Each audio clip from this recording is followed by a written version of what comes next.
Hello, my friends, and I hope you are having a fantastic day. Today, I'm still obviously dwelling on DragonAge and bioware and all that, but I found an interesting article that actually seems to, represent how players of the game may actually feel. Shocking, I know. A games journalist actually said something that I can actually agree with and may actually address some of the issues. I mean, obviously, I don't think it addresses any of the DEI type issues, but the other gameplay issues for sure. I know people have a tendency to get hung up on the DEI stuff, but we're not here just for that. Or at least I'm not. Maybe you are, but I'm not. DragonAge, the Veilguard's gameplay reveal emphasizes how terminally out of touch EA and BioWare have become. True words have rarely been spoken. I don't know who DragonAge the Veilguard is for. Certainly doesn't seem to be for RPG fans. Also, so true. BioWare gave us our first glimpse of the game in action this week, and while it was a big improvement over the initial reveal trailer, it seems to have completely shed its CRPG roots. As Josh wrote in his preview, DragonAge becomes what it was probably always destined to be, a Mass Effect game, if it wasn't already apparent from Andromeda and Anthem. This really hammers home how out of touch BioWare and EA have become. So out of touch. When BioWare introduced the world to Mass Effect, it was trying to find its place in a world seemingly dominated by consoles. It's easy to forget that PC gaming was in a dire state not all that long ago, inundated as we were with poor quality ports and constant snubs whenever E3 rolled around. How things have changed. Now nearly every game launches on PC, frequently the definitive version, and instead it's E3 that's dead. Yeah, God, is it dead. And in a sci-fi game where you're effectively a Special Forces soldier, it felt like a good fit. It was with DragonAge where BioWare kept its CRPG legacy alive. Origins launched 2 years after Mass Effect, and while it came to consoles as well, there was no denying how rooted it was as the spiritual successor to Baldur's Gate in the studio's past. Sure, it was gory and gritty, and the real-time with pause combat system could be completely ignored. But this was a classic RPG. But EA never seemed to see the appeal in the series, according to lead writer David Gator. Even when it outsold Mass Effect twice, first with Origins and then with Inquisition. This is likely one of the reasons why, since Origins, DragonAge has struggled with its identity. With DragonAge 2, we got an RPG with some of BioWare's best storytelling, but it was shackled to a combat system that lacked any tactical nuance, and it was devoid of meaty, interactive systems that make RPGs so compelling, and that's very true. I really did enjoy the story of DragonAge 2, but between the fact the settings felt so tight and confined, I'm not saying it has to be open world, but you really didn't have a lot of movement or exploration you could do at all, and yeah, the combat system was definitely lackluster in the game. BioWare eventually followed it up with Inquisition, a game that tried to satisfy both CRPG players and action RPG stans. It was an improvement, certainly, but there was so much friction between its two competing game design philosophies. I still have a lot of fondness for it, but it never felt as confident or cohesive as Origins, and I agree with that too. I actually enjoyed the combat system in Inquisition. I liked the fact that you could pause if you wanted to, that you could still do the tactical thing and plan your attacks the way you wanted to. Or you could just, run off and fight if you wanted to. The fact that they totally ditched that is a heartbreak. DragonAge the Veilguard seems to have resolved this friction by completely doing away with the CRPG side of things. Granted, this is just based on one demo and a gameplay reveal, but this is how BioWare and EA have decided to showcase the game to the world, and they did showcase quite a bit of battle. If there was any actual pausing in the same way there is in Origins and the original 3, I think you'd have seen it. I think the closest it gets is when you pull up that wheel and pick some of your abilities. That's not the same thing. What they've decided to show off is a game that frequently wrenches control from the player, offers limited dialogue options, and features a combat system designed for the action crowd, complete with active dodging and parrying. Which I don't mind active dodging and parrying, but people are getting a little too FromSofty. Last year, when some early gameplay was leaked, the combat system got folks wondering if DragonAge was taking inspiration from Souls-likes. At the time, I prayed it wasn't, and thought it seemed unlikely since these mechanics aren't remotely exclusive to that subgenre. But now that I've seen what the Veilguard looks like in action, I actually wish it had taken more cues from the likes of FromSoft. Yeah, they would have done much better if they'd just committed to that. Elden Ring might be an action RPG, but there's no denying that its deadly battles are deeply tactical. Every move you make has weight and risks, and every fight is bursting with potential for anecdotes, embarrassing deaths, close calls, glorious against the odds victories. None of that thoughtful, tense dueling is apparent in the Veilguard. Instead, we get something awkwardly elastic and forgettably cinematic. Oh my god, that is such a great way to describe this. Josh described it as slickly animated and at times even reasonably challenging for our presumably quite experienced demoer. Oh god. So I'm hesitant to call it mindless, but as I was watching, I certainly started to drift off. An early scene has left me convinced this sadly isn't a one-off. After a fight against some demons, the party encounters a magical barrier halting their progress. One of the things I love most about RPGs is how something as simple as a locked door or a blocked corridor can add texture to an adventure. Maybe you need to rethink your route and find a way around it, or hunt down the location of a key. Perhaps this is a door you'll be able to open later, creating a shortcut through a dangerous area. Or it could be that you have some special skill you'll be able to employ, like a rogue who can pick locks, reinforcing the role-playing fantasy. In the Veilguard, it's none of these things. The player character just hits it with a sword, and it dissipates. What was the point of it at all? Having watched the trailer, I do think the point of it was actually to show the power of the mage that you were freeing, because the barrier was that ice ball, and it was her ice ball, and she froze everybody inside of it to protect herself. But still, I understand what he's coming from. The Veilguard is the kind of RPG I would have expected BioWare to make right after the EA acquisition, when no one was making CRPGs anymore, and flashy 3D action games were what got people salivating. But it's 2024. All the genres that were kicked into the grave by the console conquests are back. Adventure games are cool again. We're flooded with RTSs. And one of the biggest games of last year, which has been a permanent fixture in Steam's top seller list, is a proper CRPG. Baldur's Gate is back, baby, and it seems like nobody told BioWare. The problem there is development cycle. When they started developing on this game, when they made the changes in the development directions on the game, they were in a time and place that CRPGs weren't popular. And so they never anticipated CRPGs might be popular again, or that the people who played their wildly popular CRPGs might just dish out money for another one. Instead of pursuing the brand they had started to build, or that they had built, they went for what they imagined to be the bigger dollar.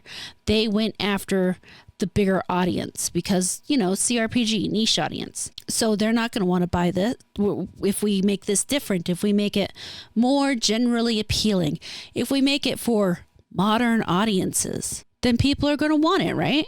People are going to buy it. We're going to be rich. That's not really how this works. Catering to a niche audience doesn't automatically mean you're not going to make money. The fact of the matter is niches often break out past their niche. It happens all the time. Look at the Souls games. Those were quite niche for a long time. Now they're basically mainstream.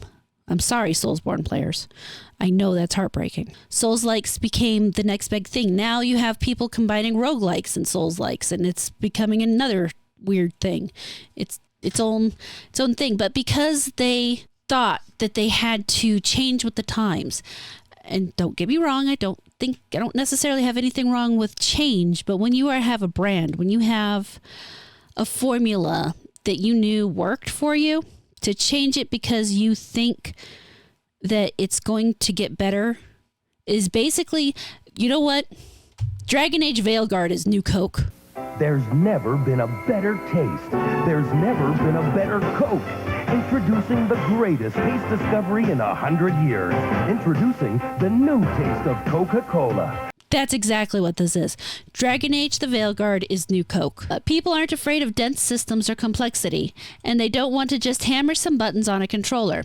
The delineation between PC players and console gamers has been completely destroyed. Folks are playing MMOs and strategy games on their Xbox, and the best handheld is a tiny PC.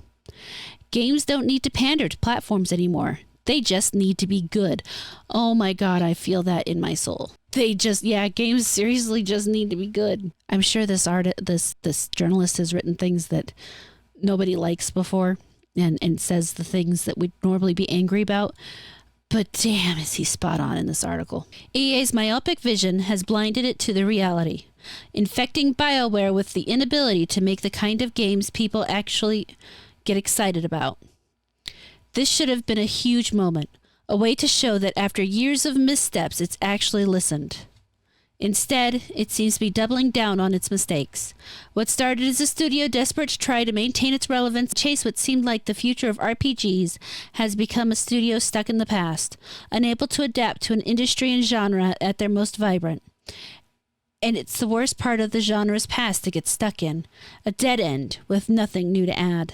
I just find myself agreeing with this guy a lot. The Mass Effect model is just too simple. Andromeda failed for many reasons, from mismanagement to iffy writing, but the heart of the problem was that it had nowhere to go. Mass Effect 3 at least tried to do something newish with its war system, but the series framework is just so limiting, and the philosophy behind it places so little importance on the kind of system that allows RPG designers to flex. Hence why Andromeda's big advancement was making the game a bit more open world. We got 3 genuinely great games, but after the trilogy concluded, BioWare should have moved on. You could argue that my desire to see DragonAge return to its CRPG roots means I'm stuck in the past too, but there's a crucial difference. Games like Planescape Torment, Baldur's Gate, Ultima, Arcanum of Steamworks, and Magica Obscura, the classics, were all built on the foundations of tabletop role-playing, and with that comes infinite possibilities, largely because it gives so much power and agency to players. Disco Elysium and Baldur's Gate 3 prove that there's still so much more that can be done with this RPG model, and they are far from alone in bringing tabletop ideas to the digital realm. This is the future of video game role-playing. Last year I said that the BioWare-style cinematic RPG was dead. It just didn't know it yet. The Veilguard's reveal has only reinforced this belief. We didn't see a single fresh idea, or anything at all, in fact, to justify the sequel. The whole thing was excessively rote, and unless the finished product is markedly different, it feels like we could be witnessing the end of BioWare. The well is dry, and it's time, finally, to move on. Fraser Brown, you are completely correct, and I actually agree with every word in this article. Now, there are people, I'm sure, that are going to show up in the comments and say, well, the DEI stuff, you're not wrong. That absolutely had something to do with it. But in this case, we're looking at a game that has been torn from its mechanical roots in every way. Before we even get to that, before you even touch the characters, the mechanical roots of this game are bad. They are rotten. There is nothing here that is inspiring or interesting or that gets somebody excited to delve into the game. There's a reason I had thousands of hours into the previous games, and that's because the gameplay was immersive. It had so much for me to do. You could go into different battles with the same character and complete them in different ways. You could interact with so many different characters in different ways. And it was amazing. I know that there are people who are still excited for this game. I am not wishing that you don't enjoy this game. If you enjoy this game, I am happy for you. But for me, this isn't going to work. This isn't the type of game I wanted. I didn't want just Baldur's Gate 3 with DragonAge put on it, to be clear. I wanted to see more of DragonAge. I wanted to see, what happened with Solus. And now I'm not going to be able to, because the gameplay itself, it doesn't feel like I will be participating in the storyline as much as it is they are taking me on the journey. I don't know how else to really explain that. It's the big difference between a role-playing game, a good role-playing game, and an action RPG. With the real role-playing games, you get to decide things. You do change the world. And yeah, you might do that some in an action RPG, but far less so.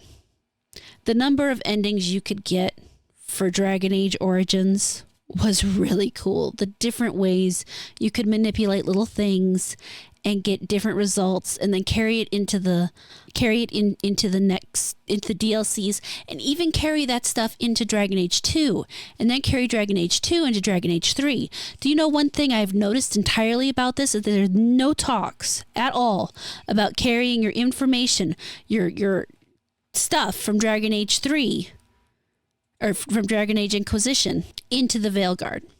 Nothing you did in Inquisition is going to have any effects on the Veilguard. And yeah, a lot of the effects you saw were maybe minor. It might have been, a little bit of character dialogue here or a little bit of something there. In Dragon Age Inquisition, it was actually the biggest one where, you got to show up with your former Inquisitor or with your Grey Warden and the companion that they'd picked. And then you would pick either the Grey Warden or the companion dies, or does the companion just automatically die? It's been a little while since I've played it through again, so I might have to just do another playthrough. I don't know. We'll see. But so much is missing from this that EA and BioWare don't seem to understand. I know there will be new games out there for me to play, and honestly, at this point, I'm strongly considering doing all 3 Dragon Age games as a stream here on this channel. Maybe I'll put a community note post up about that and see what people think. Pick a day for it and all that shit. But we'll see about that. On one hand, it's relieving to know I'm not the only person who feels this way about this game. On the other hand, it still hurts. It still hurts so bad. But do you guys agree with this article? I mean, I know I do. I wholeheartedly agree with it. This is possibly one of the best written games journalist articles I have read in a long time. Let me know your thoughts in the comments. Thanks. Thank you so much for watching this video. I really hope you enjoyed it. Please like, comment, subscribe, and turn on the notifications. If you really liked it, you can feel free to share it around, and I will catch you later.